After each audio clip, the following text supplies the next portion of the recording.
नमस्कार मंडळी, स्वागत आहे तुमचे आपल्या या YouTube चॅनल वरती। चला तर आज जाणून घेऊया मकर संक्रांतीच्या दिवशी चुकूनही या वस्तूचे दान करू नका। मकर संक्रांतीच्या दिवशी मकर संक्रांतीला वाण का देतात, हळदी कुंकवात वाण दिल्याने काय होते, मकर संक्रांतीच्या दिवशी या चुका करू नका, धनाची देवी परत येईल। या संक्रांतीला या दोन वस्तूचे नक्की दान करा, कष्टाचं फळ मिळेल आणि घरात येईल सुख समृद्धी। चला तर ते कोणत्या वस्तू आहेत जाणून घेऊया। मकर संक्रांती 2025 संक्रांतीला वाण का देतात, हळदी कुंकवात वाण दिल्याने काय होते, चला तर ते जाणून घेऊया। मकर संक्रांत ही भारतीय महिलांसाठी फारच आवडीचा सण आहे। नवीन वर्षाला सुरुवात झाल्यावर येणारा हा पहिलाच सण आहे। त्यात मकर संक्रांत म्हटलं की डोळ्यासमोर येतो हळदी कुंकवाचा समारंभ। मकर संक्रांतीच्या हळदी कुंकवात वाण देण्याची पद्धत आहे, म्हणून तर जानेवारी महिन्यापासून बाजारात वेगवेगळ्या वस्तू येतात। प्रत्येक जण परंपरा, संस्कृती तशीच ऐपतीनुसार वाण देतात। मकर संक्रांतीच्या हळदी कुंकवात वाण देण्यामागे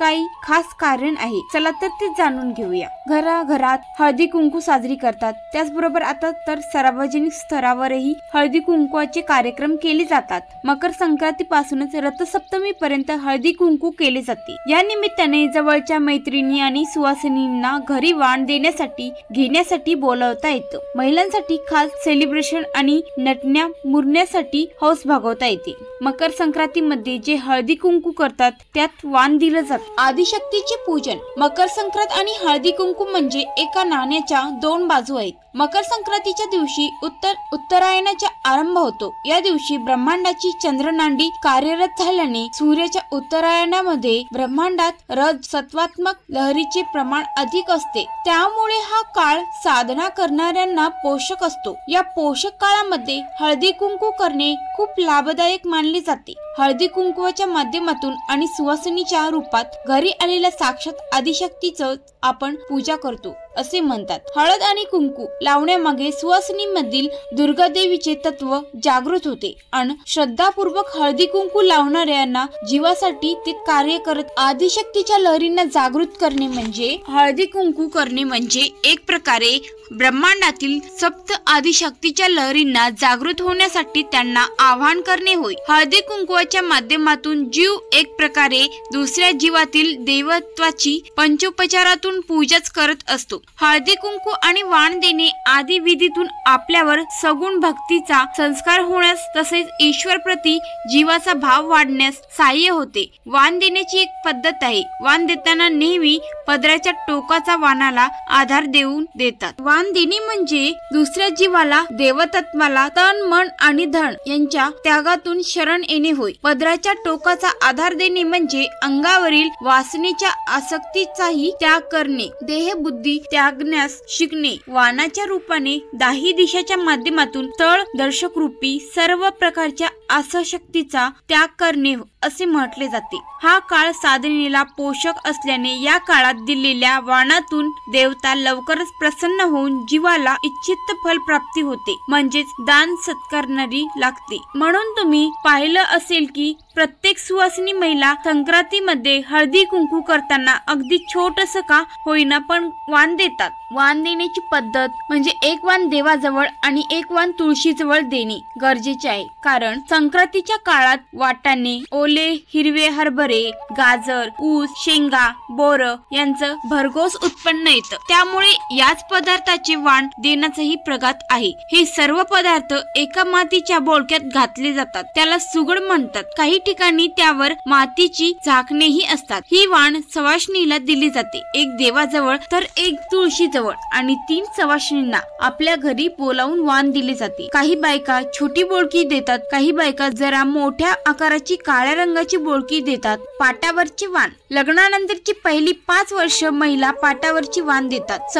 महिलांना हळदी कुंकू दिलं जात, देवाजवळ पाट ठेवून त्यावर हरभरे, गाजर, ऊस, शेंगा, बोर तसेच रेवड्या, तिळगुळ मांडले जातात, त्याला हळदी कुंकू वाहिलं जातं। 3 किंवा त्यापेक्षा जास्त सवाष्ण महिलांकडे जाऊन असा पाट देवासमोर मांडून पूजा केली जाते। त्यावेळी एकेकांना वस्तू दिल्या जातात। लग्नानंतरची 5 वर्ष सौभाग्याच्या वस्तू दिल्या जातात।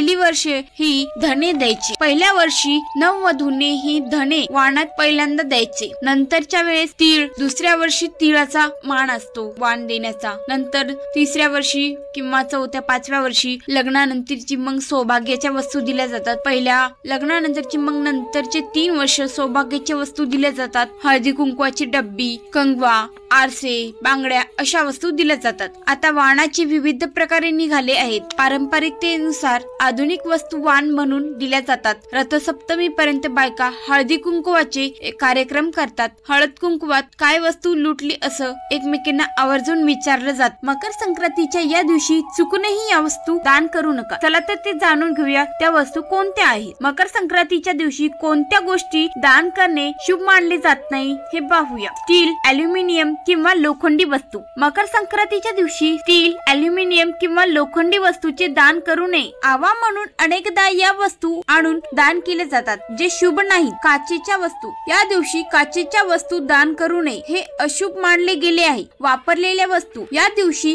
वापरलेल्या वस्तू जसे वस्त्र, तेल, भोजन, मीठ याचे दान करू नये। या वस्तूंचे दान करायचे असतील तर घरातून न घेता बाजारात दान देण्याचा संकल्प करत खरेदी करून आणावे आणि मग दान करावे। झाडू, या दिवशी झाडू दान करणे अशुभ मानले गेले आहे। झाडू दान करणे म्हणजे लक्ष्मी दान करणे। असे केल्याने घरात दारिद्र्य येत नाही आणि समृद्धी निघून जाते। तीक्ष्ण वस्तू, मकर संक्रांतीच्या दिवशी धारदार वस्तूंचे दान चुकूनही करू नये। हिंदू धर्मात असे मानले जाते की तीक्ष्ण वस्तूंमध्ये नकारात्मक ऊर्जा असते, त्यामुळे हे दान केल्याने घरात कलह आणि दुर्दैव येऊ शकते। टोकदार वस्तू दान देण्यासाठी अशुभ मानल्या जातात। हे दान केल्याने व्यक्तीच्या जीवनात अडथळे येऊ शकतात। या दिवशी सवाष्णींना खिचडी, तिळगुळ, सौभाग्याच्या वस्तू, नवीन वस्त्र दान करावे, याने सुख समृद्धी राहते। या दिवशी पात्रदान, वस्त्रदान, गोदान, तिळगुळ आणि खिचडी दान याचे अत्यंत महत्त्व आहे। मकर संक्रांतीच्या दिवशी या चुका करू नका ज्यामुळे धनाची देवी परत नेईल। मकर संक्रांतीला काय करावे आणि काय करू नये चला तर ते जाणून घेऊया। या दिवशी नवीन झाडू खरेदी करणे आवश्यक आहे। या निमित्ताने आपल्या वडीलधाऱ्याचे आणि पूर्वजांचे आशीर्वाद घ्या। या दिवशी गंगा स्नान करावे, भगवान सूर्याला नमस्कार अर्पण करा। खिचडी, भुसा, दही, शेंगदाणे, तिळाचे लाडू, उबदार कपडे आणि पैसे गरिबांना दान करा। या दिवशी ब्रह्मचार्य पाळा। या दिवशी जास्तीत जास्त धार्मिक कार्य करावे। मकर संक्रांतीच्या दिवशी कोणत्या गोष्टी करू नये चला तर ते बघू। या दिवशी इतरांशी गैरवर्तन करणे टाळा। या दिवशी झाडे तोडू नका। या दिवशी तामसिक आहार जसे की मांसाहार, दारू, तंबाखू, गुटखा आणि इतर मादक पदार्थ टाळावेत। या दिवशी वाद टाळा। या दिवसाबद्दल वाईट बोलणे टाळा। या दिवशी सूर्याला अवश्य नमस्कार करा। त्यावेळेस ओम सूर्याय नमः, ओम ह्रीं ह्रीं सूर्य सहस्त्र किरणाय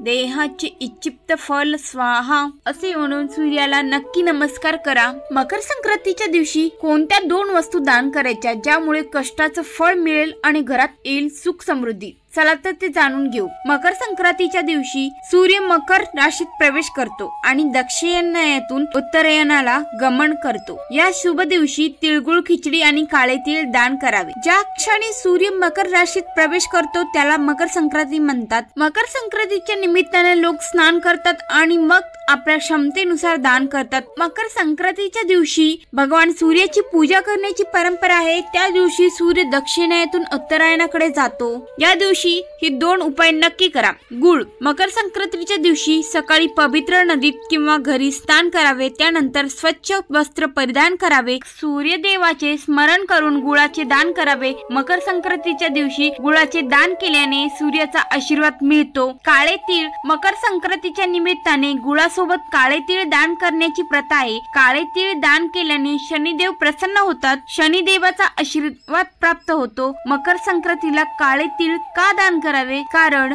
सूर्य आणि शनी यांचे वडील मुलाचे नाते आहे, पण दोघांमध्ये शत्रुत्वाची भावना आहे। यामुळे असे मानले जाते की जर सूर्य आणि शनी एकत्र असतील तर अशुभ परिणाम प्राप्त होतात, एकत्र असतील तर अशुभ परिणाम प्राप्त होणार नाहीत। पण संपूर्ण वर्षातून 2दा सूर्यदेव आपल्या मुलाच्या त्या शनीच्या घरात प्रवेश करतात, प्रथम मकर मध्ये, नंतर कुंभ मध्ये। मकर संक्रांतीच्या निमित्ताने लोक स्नान करून अन्नधान्य, गुळ, काळे तीळ, उबदार कपडे इत्यादी दान करतात। या दिवशी लोकांना खिचडी किंवा तांदूळ, उडीद डाळ आणि भाज्या दान करतात। दान केल्याने केवळ तुमच्या ग्रहदोषाचे निवारण होत नाही, तुमचे पूर्वजही प्रसन्न होतात। जर तुम्ही तुमच्या पूर्वजांचे स्मरण करून दान केले तर तुम्हाला पितृदोषातून मुक्ती मिळते। असे म्हणतात की दान केल्याने पुण्य प्राप्त होते, पूर्वज, देव आणि ऋषी यांच्या ऋणातून मुक्ती मिळते। संक्रांतीच्या या सणामध्ये नात्यामधील गोडवा जपा। संक्रांतीला वाण देणे याचे आध्यात्मिक महत्त्व तर आहेच, शिवाय वाण देऊन आपण नात्यामधील गोडवा देखील जपतो। सध्या वाण म्हणून वेगवेगळ्या वस्तूंचे वस्तू दिल्या जातात, पारंपरिकतेला आधुनिकतेची जोड दिली जाते, आहे चांगलेच आहे। त्या निमित्ताने का होईना आपली परंपरा आणि संस्कृती जपली जाते। फक्त वाण देताना एकाच गोष्टीचे भान ठेवा की ते वाण समोरच्याला ओझे वाटू नये। अगदी सहज देवाणघेवाण करा, म्हणजे तिळगुळाचा गोडवा अधिक चांगला वाढेल। तिळगुळ घ्या आणि गोड गोड बोला, अशा प्रकारे तिळगुळाचा आणखी चांगल्या प्रकारे गोडवा वाढवा। अशा प्रकारे आजच्या या व्हिडिओ मध्ये मकर संक्रांतीच्या दिवशी कोणकोणती दाने करावीत, मकर संक्रांतीच्या दिवशी कोणत्या चुका करू नयेत ज्यामुळे धनाची देवी परत जाईल, आणि या दिवशी कोणते ह्या 2 वस्तू दान करायच्या ज्यामुळे कष्ट तर मिळेलच पण घरात सुख समृद्धी प्राप्त होईल, आणि या मकर संक्रांतीच्या दिवशी वाण का देतात या सर्व गोष्टी आताच आपण या व्हिडिओ मध्ये जाणून घेतल्या आहेत। जर तुम्हाला हा व्हिडिओ आवडल्यास चॅनलला लाईक, शेअर आणि सबस्क्राईब नक्की करा। धन्यवाद।